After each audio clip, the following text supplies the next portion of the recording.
बाबा सिद्धेश्वर 11 तरफ आज जो क्रिकेट मैच आयोजन करा हलदिया ठारे अत्यंत चित्ताकर्षक मैच थिला एवं आयोजन पूरा अत्यंत भल भाव करा ग्रामांचल एभरी आयोजन साधारणतः देखा मिले ना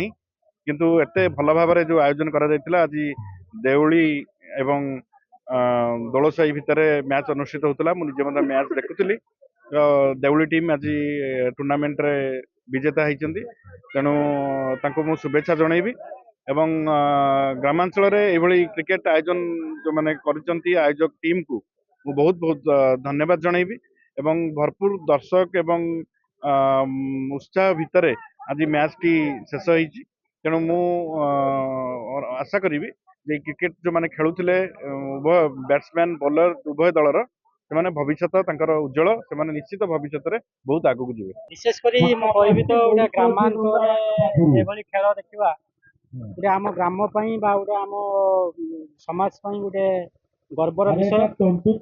आज हूँ गर्वर दिन जेहेतु आम विशेषकर दीर्घ 7 दिन हम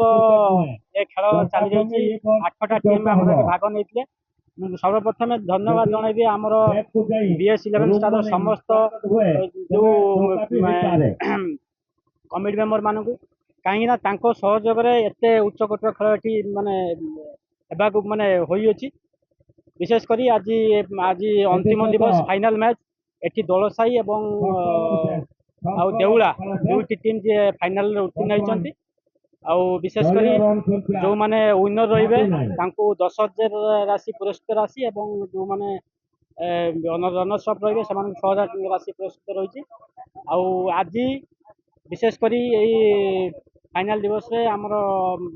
माननीय विधायक चंद्रबाबू माननीय विधायक डॉक्टर वेंकटेश राय मुख्य अतिथि भाव जोग देथिले एवं मुख्य वक्ता भाव प्रिंस राकेश नायक जिला परिषद सदस्य से भी जोग देथिले विशेषकर युवपीढ़ी मानक गोटे बार्ता जनइबी जे जिनस जो मैंने भावुं गोटे खेल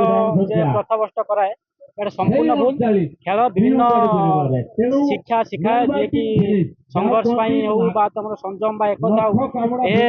दिगरे तार मुख्य भूमिका अच्छी प्रत्येक युवक मान आह्वान करी जे आपण माने किछि करने सहित पाठ पढ़ा सहित खेल को सुधा खेल सुधा से प्रायोरिटी अच्छी विशेषकर आम ये युवक मैंने होती आम देशर भविष्य एवं से आगू आसबे आज गाँ ना हो ओडिशा ना हो भारत ना हो आगू नहीं पारे।